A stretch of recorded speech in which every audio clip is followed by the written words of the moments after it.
दिवसाची सुरुवात अशी बरोबर एक लहानशी गोष्ट आहे की एक मनुष्य आपल्या गाढवावर बसून प्रवासाला निघतो. म्हणजे वाट जंगलाची असते आणि काही चोर त्याला लुटतात आणि लुटल्यानंतर त्याचा जो पैसा आहे, त्याच्याकडचं जे काही सामान किमती आहे ते तर घेऊन जातातच, परंतु त्याचं गाढवसुद्धा घेऊन जातात आणि तो अतिशय दुःखी होतो आणि सांगतो आता काय करावं मी. आणि असाच तो शेवटी निराश होऊन जंगलामध्ये भटकत असताना एका नदीच्या बाजूला तो येतो आणि त्या नदीच्या बाजूला एक मोठं झाड असतं आणि त्या ठिकाणी खाली एक साधू बसलेला असतो आणि त्या साधूकडे जाऊन तो रडायला लागतो आणि आपली सर्व कहाणी सांगतो की माझं सगळं काही गेलेलं आहे.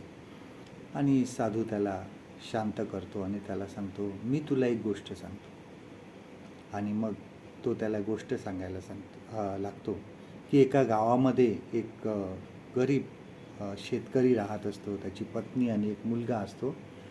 त्यांच्याबरोबर ते राहत असतात आणि एक दिवस अचानक त्या गावामध्ये खूप मोठा पूर येतो आणि त्यांचं सर्व जे घर असतं, जे काही असतं ते काय सगळं वाहून जातं, सामान वाहून जातं आणि हे लोक घराच्या वर छतावर बसतात, कसेबसे काही दिवस काढतात. आणि तो मुलगा त्या बापाला सांगतो की बाबा, हिंमत हारू नका, जे काही होतं ते बऱ्यासाठी होतं. आणि ह्या बापाला खूप राग येतो की सर्व काही गेलं आहे वाहून आणि हा मुलगा मला काय सांगतो की जे होईल ते बऱ्यासाठी होईल.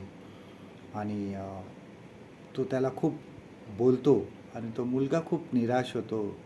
त्याला वाईट वाटतं आणि तो खाली उतरतो आणि गावाबाहेर निघून जातो. आणि नंतर ह्या शेतकऱ्याला वाटतं अरे मी उगाच बोललो. मग तो आणि त्याची पत्नी कसं बसं ते घर एक साधंसं बा कापड वगैरे टाकून एक घर बनवतात. आणि हा शेतकरी जो असतो हा आजूबाजूच्या गावामध्ये रोज जायचा, परंतु काम मिळत नाही. ही बाईसुद्धा दुसरीकडे जायची, काम करायची आणि थोडंसं काहीतरी खाण्यासाठी घेऊन यायची. आणि तो शेतकरीसुद्धा निराश होतो की काय आता माझं जीवन आहे. परंतु एक दिवस ती पत्नी त्याला सांगत असते की प्रयत्न करत राहा. आणि एक दिवस तो असाच परत गावामध्ये जात असताना एक खूप मोठा जमीनदार त्याचे सर्व गड्यांकडून काम करून घेत असतो, परंतु एक गडी आला नसतो आणि पुष्कळ सामान त्याला गोडाऊनमध्ये ठेवायचं असतं. आणि हा शेतकरी जाऊन सांगतो मला कामाची गरज आहे, तुम्ही द्याल का. आणि हा जमीनदार त्याला ते काम देतो आणि हा खूप प्रामाणिकपणे ते सर्व काम करतो. जमीनदार त्याला दुसऱ्या दिवशी परत बोलवतो आणि ज्यावेळेस तो परत बोलवतो त्यावेळेस हा ते काम पूर्ण करतो आणि रोज जमीनदार त्याला बोलवायला लागतो. आणि शेवटी काय होतं की हळूहळू तो रोज सकाळी लवकर यायचा आणि संध्याकाळपर्यंत काम करायचा. आणि हळूहळू जमीनदार त्याच्यावर खुश होतो, त्याला जास्त पैसे द्यायला लागतो, त्याची मजुरी वाढवतो.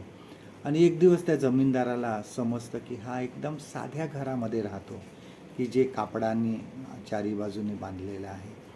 आणि तो त्याला आपल्या गोडाऊनच्या बाजूला एक घर असतं, तो त्याला राहायला देतो. आणि हळूहळू सर्व काही चांगलं होतं. आणि मग एक दिवस त्यांना रोज खायला वगैरे मिळतं, ते शांतपणे राहतात, पण त्यांना त्यांच्या मुलाची आठवण येत असते. आणि एक दिवस तो मुलगा अचानक त्यांच्या दारामध्ये येऊन उभा राहतो आणि वडिलांना आईला खूप आनंद वाटतो. आणि तो मुलगा त्यांना सांगतो की ज्यावेळेस मी तुमच्याकडून निघालो त्यावेळेस एक चहा बनवणाऱ्याच्या दुकानात मी कामाला लागलो.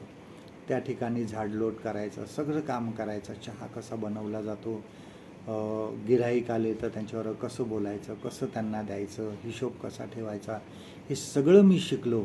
आणि आता मी माझं स्वतःचं चहाचं दुकान उघडलं आहे आणि आता मी खूप व्यवस्थित आहे. आणि नंतर तो शेतकरी मनात विचार करतो की जर हा पूर आला नसता तर मी इथंच ह्याच गावात राहून काम केलं असतं.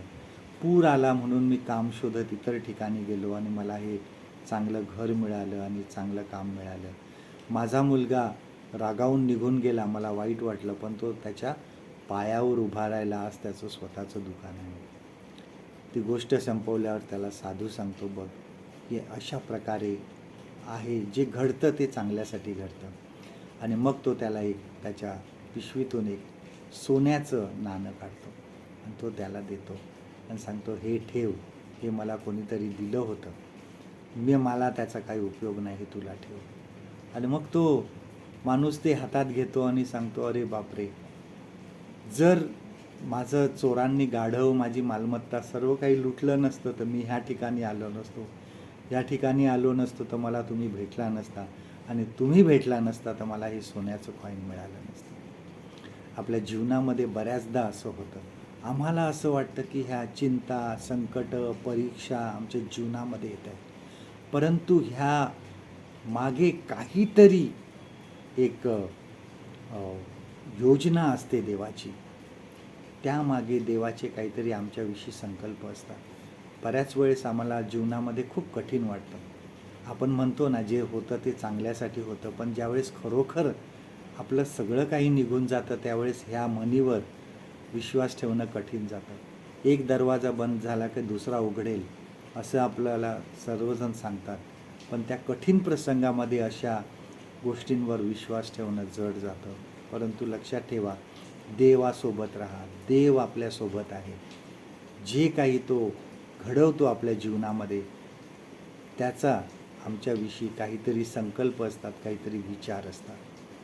आजचं देवाचं वचन आपल्यासाठी हे आहे, रोमकरास पत्र ह्याचा 8वा अध्याय आणि 28वा वचन, रोमन्स चॅप्टर 8 अँड वर्स 28. आपल्याला ठाऊक आहे की देवावर प्रीती करणाऱ्यास म्हणजे त्याच्या संकल्पाप्रमाणे बोलविल्यास सर्व काही त्याच्या कल्याणार्थ सहकारी असे होते. परमेश्वर करो आजचा दिवस तुमचा आशीर्वादित करो.